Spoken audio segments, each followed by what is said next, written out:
Hi, welcome back to Travancore gardens. ഞാൻ അഞ്ജന കൃഷ്ണ. അപ്പോൾ rose ഇഷ്ടപ്പെടുന്ന എൻ്റെ എല്ലാ കൂട്ടുകാർക്കും പുതിയ വീഡിയോയിലേക്ക് സ്വാഗതം. നഴ്സറികളിൽ കിട്ടാത്ത റോസ് വെറൈറ്റീസ് അന്വേഷിച്ച് നടക്കുന്നവരാണെന്നുണ്ടെങ്കിൽ ഈ വീഡിയോ സ്കിപ്പ് ചെയ്യാണ്ട് കാണുക. കാരണം ഒത്തിരി വെറൈറ്റീസ് ആയിട്ട് വരുന്ന റോസ് പ്ലാന്റ്സിൻ്റെ കളക്ഷനുമായിട്ടാണ് ഇന്നത്തെ വീഡിയോയിലൂടെ ഞാൻ വന്നേക്കുന്നത്. വെറൈറ്റി അന്വേഷിക്കുന്നവർക്ക് ഇതാ നിങ്ങൾക്ക് വെറൈറ്റി റോസസിൻ്റെ കളക്ഷൻസ് കാണിക്കുന്നതായിരിക്കും കേട്ടോ. അപ്പോൾ ഫസ്റ്റ് ഇത് റോസ് എന്ന് പറയുന്നത് ഇതുപോലെ ഫ്ലവറിങ് ആവുന്ന മാർഗോ കോസ്റ്റർ റെഡ് ആണ്. രണ്ടാമതായിട്ട് മാർഗോ കോസ്റ്ററിൻ്റെ ഓറഞ്ച് ആണ്. ഈ ഒരു മാർഗോ കോസ്റ്റർ റോസിൻ്റെ പ്രത്യേകത എന്ന് പറയുന്നത് പൂക്കൾ നല്ലതുപോലെ വിടരത്തില്ല, ഒരു മുട്ട പോലെ ഇങ്ങനെ അടഞ്ഞിരിക്കുകയാണ് ചെയ്യുന്നത്. മാർഗോ കോസ്റ്ററിൻ്റെ റെഡ് ഉണ്ട്, ഓറഞ്ച് ഉണ്ട്, പിങ്ക് വൈറ്റ് മിക്സ് ഉണ്ട്. 3 കളർ ഷെയ്ഡിലാണ് മാർഗോ കോസ്റ്റർ റോസ് നമുക്കിപ്പോൾ സ്റ്റോക്ക് എത്തിയിട്ടുള്ളത്. അടുത്ത റോസ് വെറൈറ്റി എന്ന് പറയുന്നത് ഇതാണ്. ഈ ഒരു ബട്ടർഫ്ലൈ റോസാണ്, റെഡ് ബട്ടർഫ്ലൈ റോസാണ് കേട്ടോ. വിരിയുന്ന സമയത്ത് റെഡും യെല്ലോയും ഷെയ്ഡിലായിരിക്കും. അത് കഴിഞ്ഞിട്ട് 2 ദിവസം 3 ദിവസമൊക്കെ കഴിയുമ്പോഴത്തേക്കും ഫുള്ള് റെഡായിട്ട് മാറുന്നത്. ഇതിലൊരു ഫ്ലവർ കാണുന്നില്ലേ, ഫുള്ള് റെഡായിട്ട്. അതാണ് ഈ ഒരു റോസിൻ്റെ പ്രത്യേകത എന്ന് പറയുന്നത്. ഇതിൻ്റെ ഒരുപാട് തൈകളൊന്നും നമുക്കിപ്പോൾ സ്റ്റോക്കില്ല, ഒരു 10 തൈ മാത്രമേ നമുക്കിപ്പോൾ തരാനായിട്ടുള്ളൂ കേട്ടോ. ഒരു അടിപൊളി റോസ് വെറൈറ്റി ആണ്, ക്രീപ്പർ വെറൈറ്റി ആണ്. അടുത്ത റോസ് വെറൈറ്റി എന്ന് പറയുന്നത് ഈ ഒരു ഓറഞ്ച് ബട്ടൺ റോസ് ആണെന്ന് പറയായിരിക്കും, എനിക്ക് കറക്റ്റ് ഐഡിയ എനിക്ക് അറിയില്ല. പക്ഷേ എന്ത് ഭംഗിയാണെന്നറിയോ ഈ റോസ്, ഇങ്ങനെ കൊലകൊലയായിട്ട് പൂക്കളുണ്ടാവും. ഇപ്പം ഒരു ബ്രാഞ്ചിൽ തന്നെ 5 പൂക്കളും 2 മൊട്ടും ഉണ്ട്. പിന്നെ വേറൊരു ബ്രാഞ്ചിൽ ഇഷ്ടംപോലെ പൂക്കൾ ഇങ്ങനെ നിറഞ്ഞ് തിങ്ങി നിൽക്കുന്നുണ്ടല്ലേ. അപ്പോൾ ഇതുപോലെയാണ് ഈ ഒരു ബട്ടൺ റോസ് ഫ്ലവറിങ് ആവുന്നത് കേട്ടോ. അടുത്തതായിട്ട് ക്രീപ്പർ ജാക്കി റോസാണ്. ക്രീപ്പർ ജാക്കി ഫ്ലവറിങ് ആകുമ്പോൾ ഈ ഒരു യെല്ലോ ക്രീം കളർ, ക്രീമല്ല, ഒരു സാൻഡൽ കളർ ഷെയ്ഡും പിന്നീട് അത് വൈറ്റ് കളറിലോട്ട് മാറുകയാണ് ചെയ്യുന്നത്. അതാണ് ഈ ഒരു റോസിൻ്റെ പ്രത്യേകത എന്ന് പറയുന്നത്. ക്രീപ്പർ ജാക്കിയുടേത് നല്ല ഹെൽത്തി ആയിട്ടുള്ള തൈകൾ നമുക്കിപ്പോൾ സ്റ്റോക്ക് എത്തിയിട്ടുണ്ട് കേട്ടോ. ക്രീപ്പർ ജാക്കിയുടെ ഒരു അടിപൊളി വെറൈറ്റി തന്നെയാണ് ക്രീപ്പർ ജാക്കി എന്ന് പറയുന്നത്. ഇതൊരു ക്രീപ്പർ ജാക്കി എന്ന് പറയുമ്പോൾ എല്ലാവർക്കും മനസ്സിലായിട്ടുണ്ടാവുമല്ലോ, പടരുന്ന ടൈപ്പാണ്. അടുത്ത റോസ് വെറൈറ്റി എന്ന് പറയുന്നത് ലേ മാർണ എന്ന് പറയുന്ന ഈ ഒരു റോസ് വെറൈറ്റിയാണ്. ഇതിൻ്റെ പൂക്കളും ഒരുപാട് അങ്ങ് വിടർന്ന് മലർന്നു പോകത്തില്ല, ഇതുപോലെ ഒരു കപ്പ് പോലെ ആയിരിക്കും ഈ ഒരു പ്ലാന്റ് ഉണ്ടാവുക. ഇതും ഒരു അടിപൊളി വെറൈറ്റി തന്നെയാണ്. പിങ്കും വൈറ്റും കളറിലാണ്, അതായത് കളർ ചേഞ്ചിങ് ആണ് കേട്ടോ. വിരിയുന്ന സമയത്ത് ഡാർക്കായിട്ടുള്ള ഒരു പിങ്ക് ഷെയ്ഡും അത് കഴിയുമ്പോഴത്തേക്കും കളർ ജസ്റ്റ് ചേഞ്ച് ആയിട്ട് ഒരു ലൈറ്റ് പിങ്കിലോട്ടും വൈറ്റിലോട്ടും ഒക്കെ മാറുന്ന ഒരു ടൈപ്പാണ്. ഇതിൻ്റെ ഓൺ റൂട്ടഡ് ആയിട്ടുള്ള വെറൈറ്റിയാണ് നമുക്കിപ്പോൾ സെയിലിനായിട്ടുള്ളത്. അത്യാവശ്യം വലിപ്പമുള്ള പ്ലാന്റ്സ് ആണ് കേട്ടോ നമുക്കുള്ളത്. അടുത്ത റോസ് വെറൈറ്റി എന്ന് പറയുന്നത് ഏതാണ്, നമ്മുടെ സമ്മർ സ്നോയുടെ പിങ്ക് സമ്മർ സ്നോ, അല്ലാന്നുണ്ടെങ്കിൽ അഹല്യ റോസ്.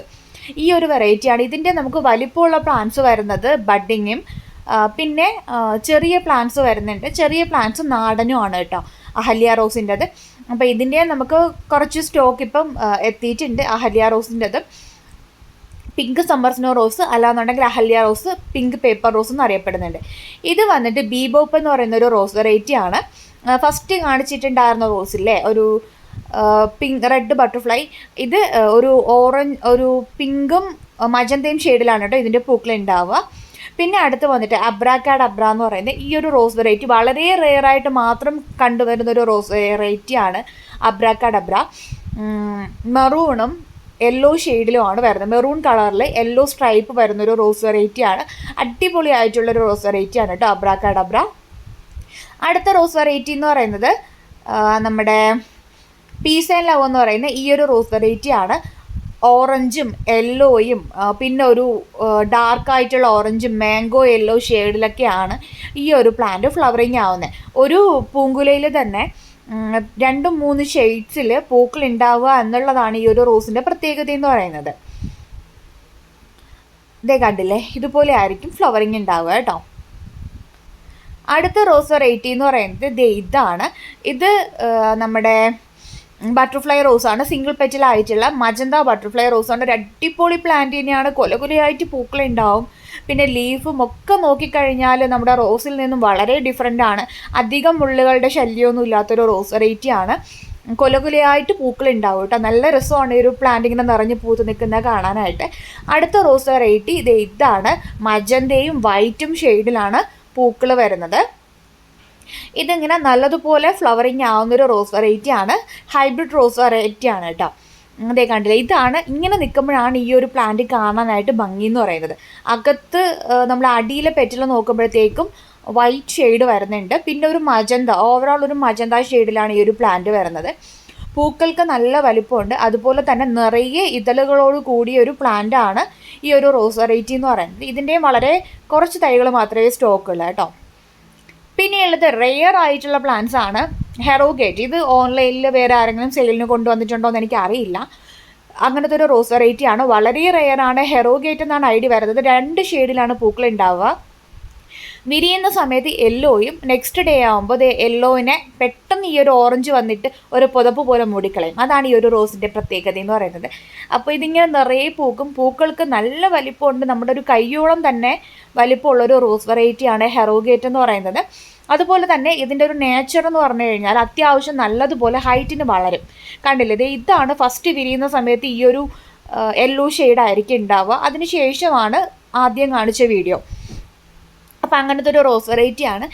നല്ല ഹൈറ്റിന് വളരാൻ ആഗ്രഹിക്കുന്ന ഒരു റോസ് വെറൈറ്റി. നമുക്കത് പ്രൂൺ ചെയ്ത് കൊടുത്തു കഴിഞ്ഞാൽ നമുക്കതിനെ മെയിൻറ്റെയിൻ ചെയ്ത് കൊണ്ടുപോകാൻ പറ്റും. പൂക്കൾക്കൊന്നും യാതൊരു കുറവുമില്ല. നമ്മുടെ നാടൻ റോസ് വളർത്തിയെടുക്കുന്നത് പോലെ തന്നെ നമുക്ക് വളർത്തിയെടുക്കാൻ പറ്റുന്നൊരു റോസ് വെറൈറ്റി കൂടെയാണ്. അടുത്തതായിട്ട് കമ്മൽ റോസ്, ഇല്ലാന്നുണ്ടെങ്കിൽ പേർഷ്യൻ വൈറ്റ്, മുല്ലപ്പൂ റോസ് എന്നൊക്കെ പേരിൽ അറിയപ്പെടുന്ന ഒരു റോസ് വെറൈറ്റിയാണ് ഇത്. കൊലകൊലയായിട്ട് പൂക്കളുണ്ടാവും, നല്ല ബഞ്ചായിട്ട് തന്നെ പൂക്കളുണ്ടാവും. ഇതിൻ്റെ അത്യാവശ്യം വലിപ്പമുള്ള പ്ലാന്റ്സ് ആണ്. ഓൺ റൂട്ടഡ് ആയിട്ടുള്ള തൈകളാണ് നമുക്ക് സെയിലിന് റെഡി ആയിട്ടുള്ളത്. കമ്മൽ റോസിൻ്റെ, പേർഷ്യൻ വൈറ്റിൻ്റെ കേട്ടോ. അടുത്ത റോസ് വെറൈറ്റി എന്ന് പറയുന്നത് കൊലകൊത്തി പൂക്കൾ ഉണ്ടാവാനായിട്ട് യാതൊരു മടിയും കാണിക്കാത്ത നമ്മുടെ ഓർക്കിഡ് റോസുകളാണ്. ഓർക്കിഡ് റോസിൻ്റെ ഓൺ റൂട്ടഡ് ആയിട്ടുള്ള ഏകദേശം 200-ൽ പരം റോസുകൾ നമുക്ക് സ്റ്റോക്ക് എത്തിയിട്ടുണ്ട്. നല്ലൊരു റോസ് വെറൈറ്റിയാണ്. നിങ്ങൾക്ക് ദീപാവലിക്ക് നമ്മുടെ ഔട്ട്ലെറ്റിൽ വന്നിട്ട് നിങ്ങൾക്ക് ഡയറക്റ്റ് ഈ റോസസ് ഒക്കെ പർച്ചേസ് ചെയ്യാവുന്നതാണ്. അതുപോലെ തന്നെ സെനേറിയോ എന്ന് പറയുന്ന ഈ ഒരു റോസ് വെറൈറ്റി യെല്ലോ ഷെയ്ഡാണ് വരുന്നത്. നിറയെ പൂക്കളുണ്ടാവും. സാധാരണ യെല്ലോ റോസ് എന്നൊക്കെ പറയുമ്പോഴത്തേക്കും എല്ലാവർക്കും ഇഷ്ടമുള്ളൊരു കളറാണ്, അതും റോസിൽ യെല്ലോ ഷെയ്ഡ് എന്ന് പറയുന്നത്. അപ്പോൾ അങ്ങനെ ഇഷ്ടപ്പെടുന്നവർക്കായിട്ട് കൊണ്ടുവന്നിട്ടുള്ളതാണ്. സാധാരണ മാംഗോ യെല്ലോ റോസും കൊത്തുമഞ്ഞയാണ് നമ്മൾ സെയിലിന് കൊണ്ടുവരാറുള്ളത്. ഇതൊരു ഡിഫറൻറ്റ് ഷെയ്ഡാണ് കേട്ടോ. അടുത്തതായിട്ട് കാണിക്കുന്ന വെറൈറ്റി സെൻറ്റഡ് റോസ്. നല്ല സ്മെല്ലൊക്കെ കിട്ടണമെന്ന് ആഗ്രഹമുള്ളവർക്ക് ഇതിൻ്റെ ഒരു 2 പ്ലാന്റ്സ് ഒക്കെ വാങ്ങി വെച്ച് കഴിഞ്ഞാൽ നമ്മുടെ ഗാർഡനിൽ നല്ലൊരു സ്മെല്ല് തരാനായിട്ട് കഴിവുള്ള ഒരു പ്ലാന്റാണ്. നിറയെ പൂക്കൾ ഉണ്ടാവും. അതുപോലെ നല്ലൊരു ഡാർക്ക് ആയിട്ടുള്ളൊരു പിങ്ക് ഷെയ്ഡിലാണ്, ഈ ഒരു മജന്ത പിങ്ക് ഷെയ്ഡിലാണ് ഈ ഒരു പ്ലാന്റ് വരുന്നത്. അത്യാവശ്യം ഇതളുകളുള്ള ഒരു വെറൈറ്റിയാണ്. അപ്പോൾ പ്ലാന്റ്സ് വേണ്ടവർ ഞാൻ ലിങ്ക് കൊടുത്തേക്കാം. ലിങ്കിലൂടെ ഡയറക്റ്റ് വാട്സപ്പിൽ വരും കേട്ടോ. താങ്ക്